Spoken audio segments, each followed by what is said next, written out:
And we good to, yep. Okay. So, hi everyone. Thank you so much for coming today to our presentation, our webinar for the new online postgraduate certificate for science public engagement. So, I will be doing a bit of the talking, and I'm joined today by Vasuda and Shelwyn, who are our partners for this program. We'll introduce ourselves a little bit more in detail in a minute.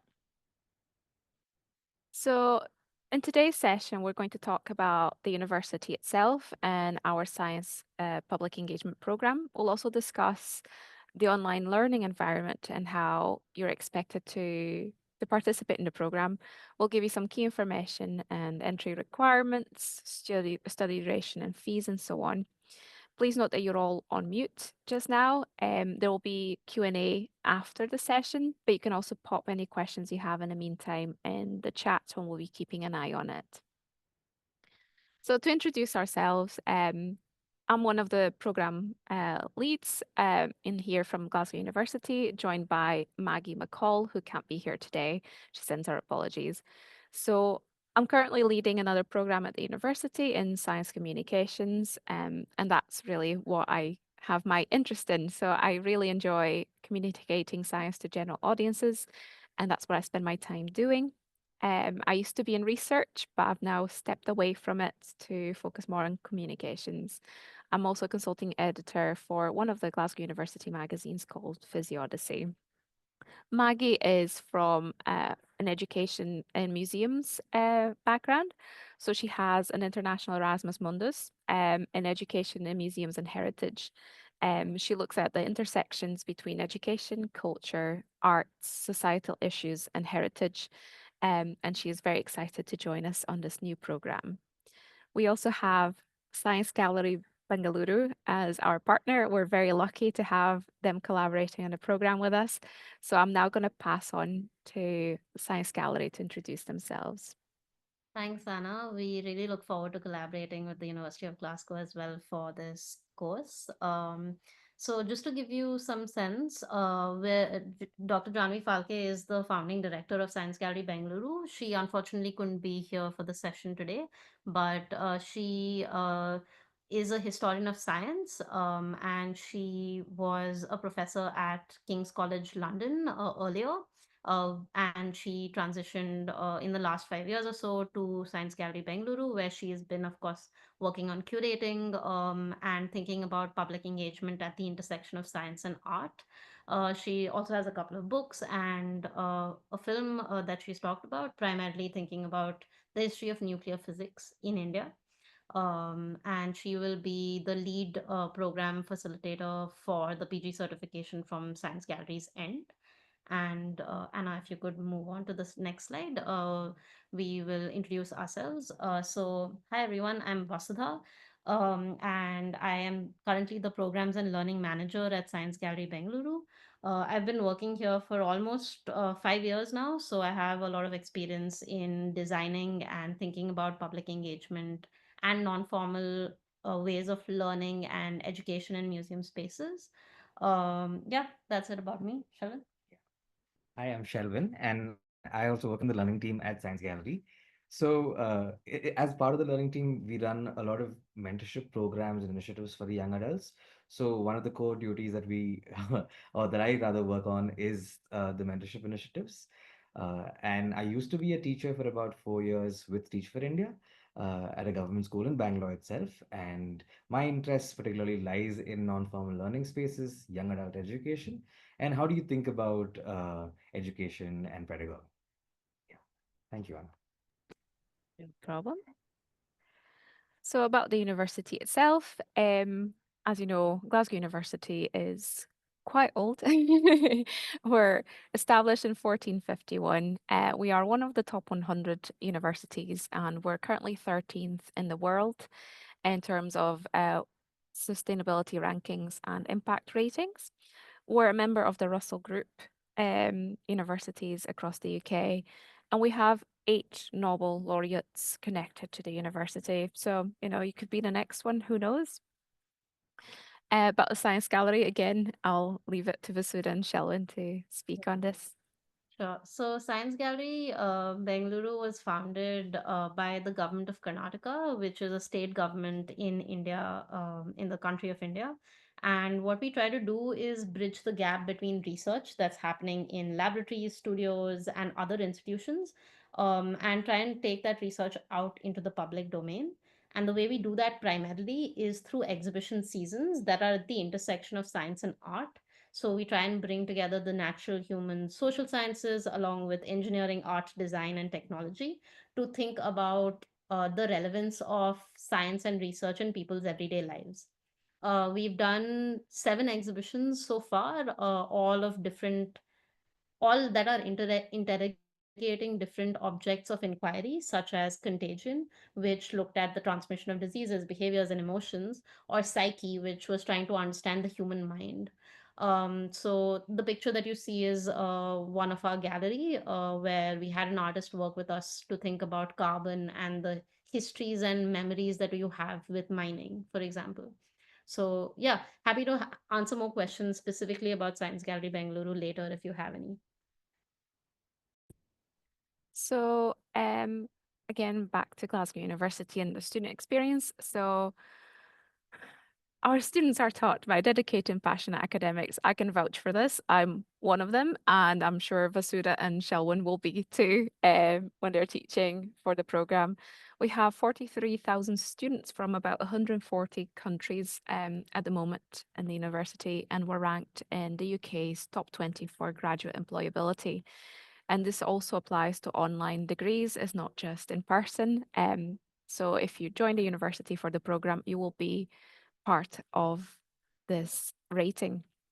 So Glasgow University prides itself in being inclusive and trying to create a welcoming environment and community for everyone. So through our widening participation work, we encourage, prepare and support students who are underrepresented in higher education to achieve entry to the university. Our University of Sanctuary status recognises the safe and welcoming environment that we provide for refugees and asylum seekers. You'll find that there's supporting teams throughout the university. If you are having problems or you want to discuss anything, there's different teams that deal with different issues and they will support and guide you through it. Let me just shrink everyone's faces here on the screen so I can read everything. So the Science Public Engagement Programme itself came because science museums are starting to get more noticed. So they've been around for a long time, Science Gallery included, but I think the COVID outbreak has made the general public that might have not had an interest in science before now start to engage with it more. So the very first museum, which was in Madrid, I'm not going to try and say this with a perfect accent, so I'm just going to skim past it, opened in 1752. Since then, there's been an explosion of museums worldwide. The UK has quite a few, and they're quite prominent. And I know throughout the world, you'll find different very good science museums. As I said, COVID has led to a surge in interest. So, for example, the Science Museum Group in London, that operates quite a few museums, saw that over 3 years previously, they had about 5.2 million visitors in 3 years. And from 2022 to 2023, for 1 year alone, they have 3.8 million visitors. So these numbers keep growing with more and more visitors every year. So there is that interest now in engaging with science and trying to understand what is being done around the world. Museums have been in the news for the last few years, again, due to that expansion because of COVID. So there's more galleries opening all over, and there's more museums opening all over. And also there's more funding to support people wanting to join STEM. So more science museums are also hiring people from science and public engagement backgrounds to then engage with the public in an informed manner. So why would you choose this program over anything else? So for those working or collaborating with science museums all over the world, it's important to understand how to engage with the public. And this is where the Science Gallery Bengaluru brings its expertise as you guys work directly with a very broad range of audiences, and I've seen it firsthand and you do it amazingly, but also how to curate exhibits and pitch them to the public. And you need to learn how to interact with different ages, different backgrounds, everything that might come at you. So our PGCert in Science Public Engagement was created with the Science Gallery Bengaluru, and is ideal for those who want to work in science and public engagement, but also who want to work in museums, not exclusively, but who'd like to work in museums and galleries with a science theme to it. The program will provide you with the skills needed to curate scientific collections, engage with the public, pitch the exhibit and collections to different teams and external partners, how to communicate effectively, and also develop collaborations. So the University of Glasgow itself is heavily involved in public engagement, especially in science themes. Every year we have this very big Glasgow Science Festival that happens in June. It happens in different locations all over Glasgow, and engages with public, so it gets heavily advertised, and you have volunteers and also staff that engage with it. We also have Explorathon, which is another science event that opens for a couple of days, I think, and anyone can submit pitches and then present at it. The university also has other events, so we're participate. Glasgow as a city has 3 universities. It has Glasgow University, Strathclyde, and Caledonian, and together these 3 universities host something called the Pint of Science, where scientists go to a pub and talk about their research to everyone and then take questions at the end. Some do it in a comedy format, some do it more in a serious tone, and it just becomes quite fun to attend, really. For the program itself, the program will encompass a core set of skills, knowledge, and competencies, and you will learn a wide range of skills to work in the field of museology and science communication. You'll get the skills to work and communicate with stakeholders in science and museology, and the general public. You'll get the critical skills to assess the significance of education and schooling for museum educations in local and global contexts, and the critical and creative skills in the main categories of educational promotional literature, publication articles, content for web pages. So the program is 60 credits. At the end of it, you obtain a postgraduate certificate. The first course runs in semester 1, which is Museums, Education and Curriculum Development, and is taught by Dr. Maggie McCall. You have a course in Science for Public Spaces that is more focused on the public engagement portion of it. That's in semester 2. And throughout the 2 semesters, so overlapping these 2, you learn from the Science Gallery Bengaluru about interdisciplinary learning in public spaces. So the program, as per the university structure, runs from September until March, so it's over 6 months, and it has asynchronous and synchronous activities. I'll explain these in a bit. So to be accepted onto the university standard, you have to have already a 2 degree in honors or equivalent, so you can get your grades converted to the honors degree system that we have in the UK. If you have professional experience and your degree is not from science, but you have some professional experience, then you will be considered as an applicant. So you don't have to have a science background or a public engagement background. If your first language is not English, then you must have a valid IELTS with a score of 6.5, and you can't have less than 6 and any of the other criteria for the qualification.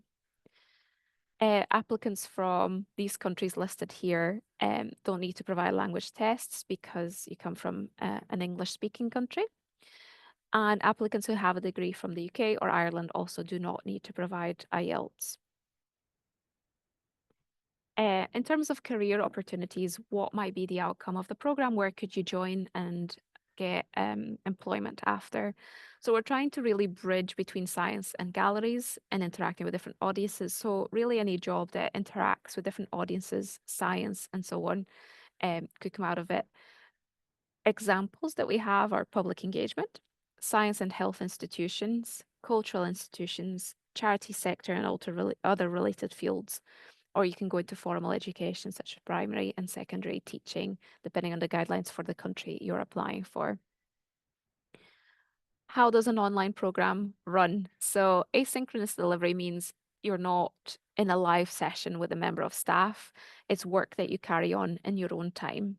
So we will be using mostly discussion boards and also interactive videos and audio. And we will incorporate some live sessions where you can actually interact with a member of staff face to face over Zoom or Teams. You'll have full access to the electronic resources of the university library or using your student account, and there will be downloadable content that you can then use offline. Everything should be accessible if you're using a phone, laptop, a fixed computer. Everything should be able to work, and you don't have to have cameras that work, for example. You have to just have a way to access online. So as I said before, the program runs over 6 months. You're expected to dedicate about 20 hours a week, if possible, to the program. The fees for the full year for the full program are £4,849.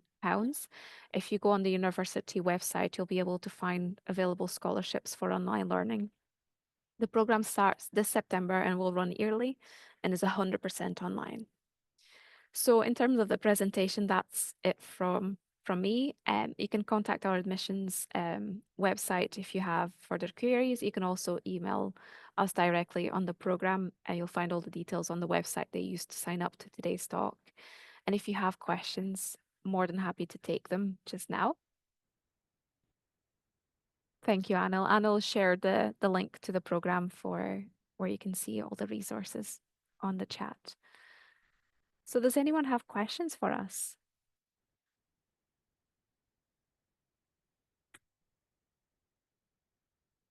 If not, Vasuda and Shelwyn, is there anything else that you think is worth mentioning that I might have forgot?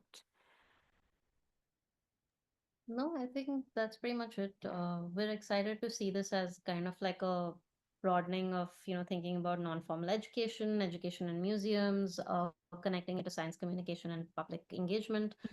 So it's a interesting course for those who are looking to perhaps broaden their horizons and think about working in interdisciplinary fields as well. Yeah. Yeah, great. Also, another thing that you might question is how do you do public engagement while being online?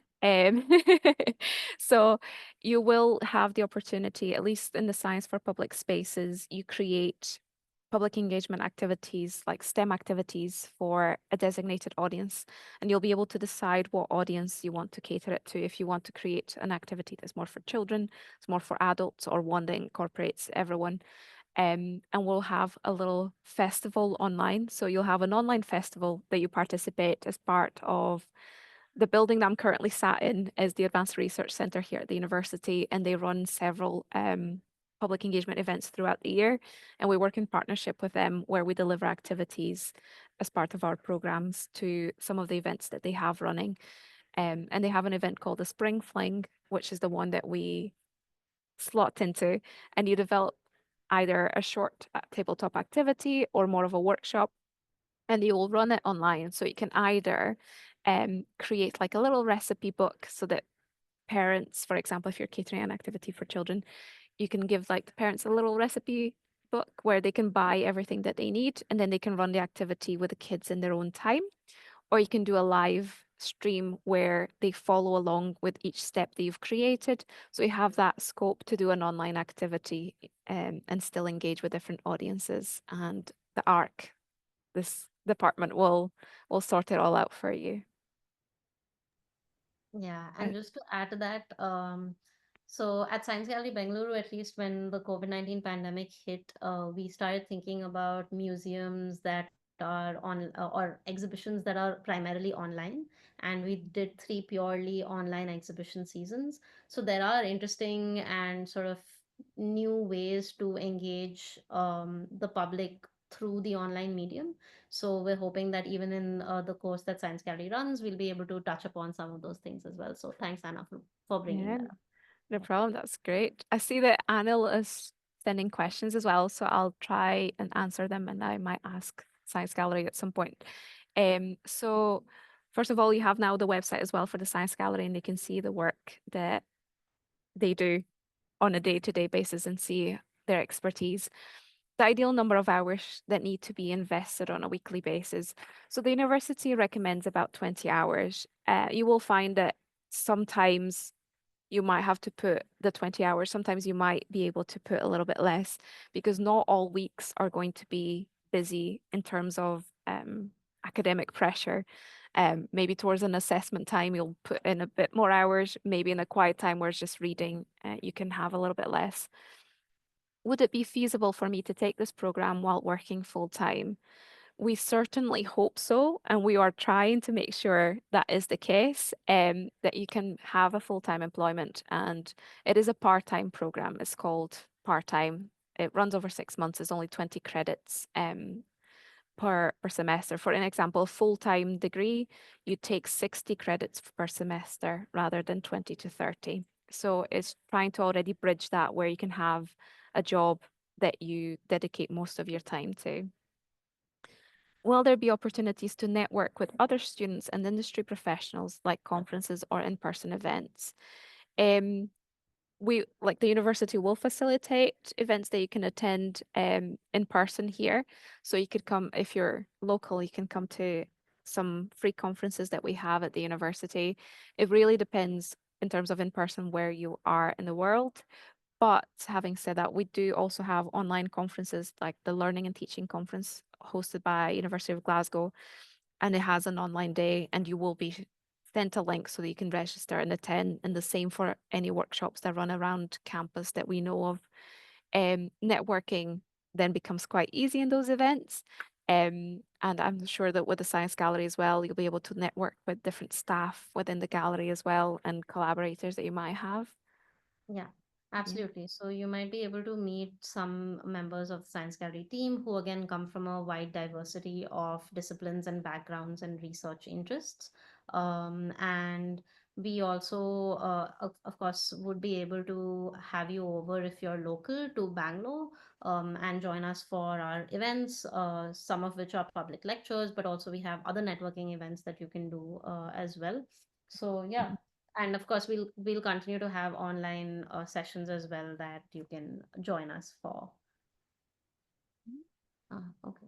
All right, Samantha, just give me a second to read your message. Yeah.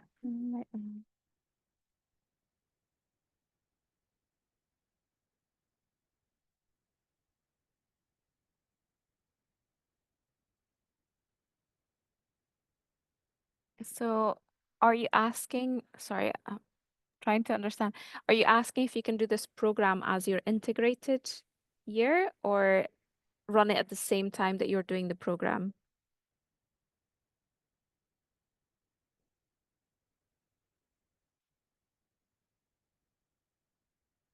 Would you be able to do both at the same time? I think so. Like, I don't want to overpromise because I don't know how much work your full-time degree is, but I think because we're trying to make sure that people that are in full-time employment can attend the program, I think it could be manageable. Um, you'll get what you put into it, so whatever time you dedicate to it, that's what you'll get back. But hopefully it should be manageable. You can also start the program, and if it is not manageable, I think I don't want to put my foot in my mouth here, but I think you can then pause your studies and carry on a little bit later if that becomes the case. You don't have to withdraw from the program if time is of concern. You can just pause it and then start again the next year. No problem at all. Oh, thank you so much. Yeah, glad to hear. Does anyone have any more questions? You've got us for another half hour, might as well. Anything that could be niggling at you. There's no silly questions. You can ask anything. We're happy to answer.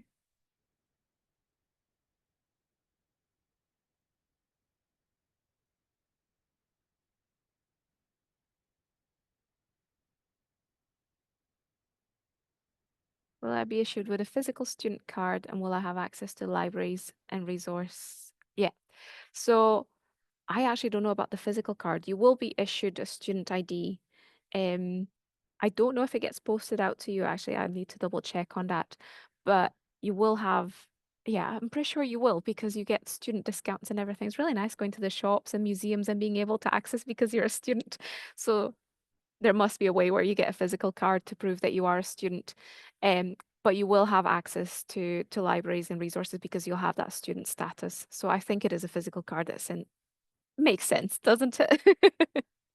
Yeah, you want to be able to access local libraries and everything with student cards. So I'm pretty sure I will get back to you on that, but yes, I'm going with yes. That's my vote.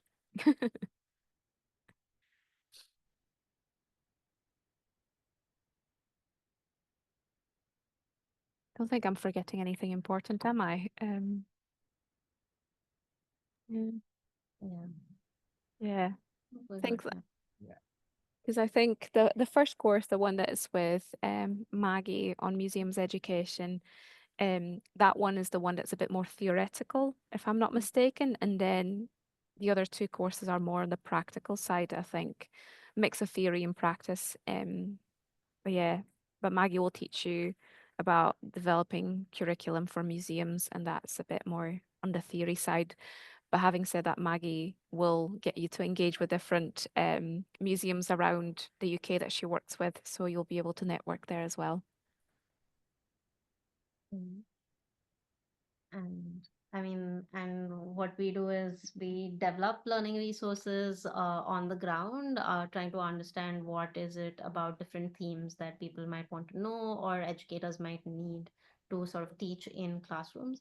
So behind us, you see a very busy board that some of our staff trying to figure out the next learning resource. So yeah, those are the kinds of insights that we hope to bring to supplement and complement, for example, Maggie's understanding of the theoretical pedagogies in museum education. Yeah. Yeah. I'm considering becoming a primary school teacher. What would you say the key benefits of the program are in my future course as a teacher? Oh, Shelwyn, you used to be a teacher. That's what I was saying. Yeah, I think very often, at least in India, we discount the role of museums and non-formal learning spaces can create. So one of the primary focus that we have in the gallery is uh, to provide opportunities for students to think and engage with interdisciplinary thinking. And so, how do you bring interdisciplinary thinking into your classrooms? And how do you start it at a young age? And and how do you educate for the future? I mean, that's a big phrase, but breaking that down would mean uh, to introduce different disciplines to children at a very young age. And museums and gallery spaces offer a unique opportunity in that sense to sort of talk about complex ideas, Yeah. but and also offers us an interesting starting point to have these difficult conversations. And very often we've realized in the gallery that art is a really good starting point to talk about complex things like climate change or conflict, and how these things unravel. So as a teacher, this course offers you with the tools and with the thinking to think about how do you open those doors for your students. Which is very important, really, I think. Yeah. Yeah. Yeah. Never underestimate skills like how to speak and how to enunciate and how to be clear in what you're Yeah. trying to get across. Yeah. Okay. Yeah. Yeah. And I think there's also thinking about how teachers become facilitators. And I think this course also gives you the chance to think about how do you facilitate thinking and facilitate how you think about knowledge. Mhm. That's an opportunity. Yeah.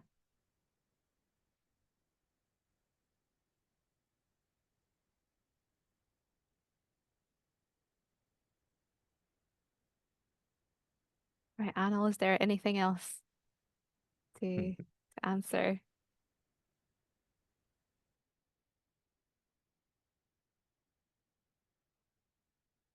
Was a typical day for students in the program? So, we are working very closely with the digital education team, because they know how to deliver things online better than any of us. What we're hoping a day in the program, it's not really a day, a week. I'm going to talk about a week, what a week will look like in the program. So the program will be structured mostly by weeks. And throughout the week, you'll complete different tasks. So usually you'll have some pre-class work, where you'll be given a set of activities to start get you thinking about the content of what then the main class will be. And then the main class will be activity, not an activity, either videos or interactive quizzes and so on that you participate in with like no grade bearing. So just for you to develop your learning.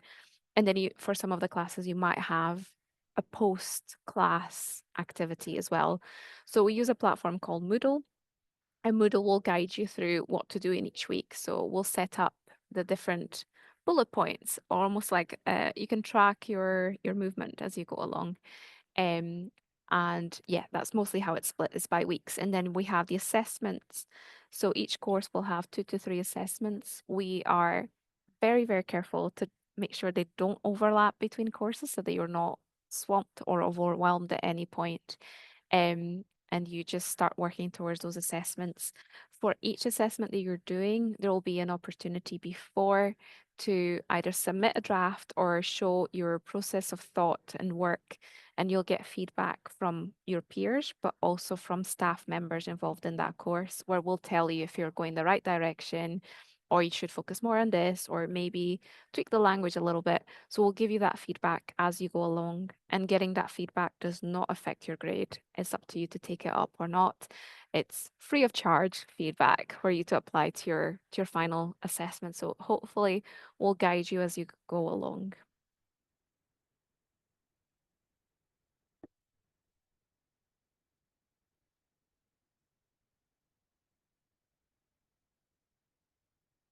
Anything else? What would you say are the key qualities for someone who curates science exhibits? How does this program help in that sense? Vasudha, Shelwyn? Um, I mean, for us, given that, like Shelvin was mentioning, a key part of it is trying to um, create interdisciplinary exhibits or interdisciplinary experiences with research. I think a key quality would be having someone who's open to new ways and forms of thinking, whether that's with research methodologies or whether that's with research areas, or ways of communication, right? So for example, can a game be a public engagement tool that allows you to engage with some part of science research? For us, the answer would be a yes, right? But that's not something you would necessarily see in a formal educational space. So I think one quality that we hope this course will inculcate in you is the ability to think broadly and to kind of break out of these existing molds that we assume science and research are meant to be kept in or talked about with. Do you have anything else to add? Yeah, and also just like a drive to learn more, I think, which is just a good skill to have. But really, when you want to understand a topic from many different perspectives and disciplines, you need to also be willing to do that work, to read, to listen, to watch, to engage with experts. To then form a holistic or comprehensive opinion that you can then share with the rest of your audiences. So yeah, those I would say. Yeah. And this program, of course, the Science Gallery sort of part of it definitely will introduce you to the tenets of how do you think about science, how do you think of art practices, and how do the two come together, and what might you need to do in order to make those connections visible to an audience. So in that way, we hope that the program will address some of these skills that we hope you would have. Yeah. I agree with what Vasudha said.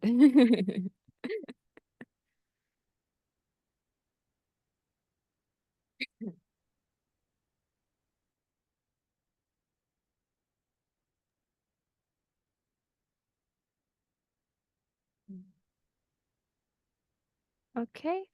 I think in terms of questions, that's it then. So I'd like to thank everyone for coming and joining us today. It was lovely talking to you, and hopefully we'll see you in September. Yeah. Thank you so much. Thank you. Take Thank care, you. everyone. Bye.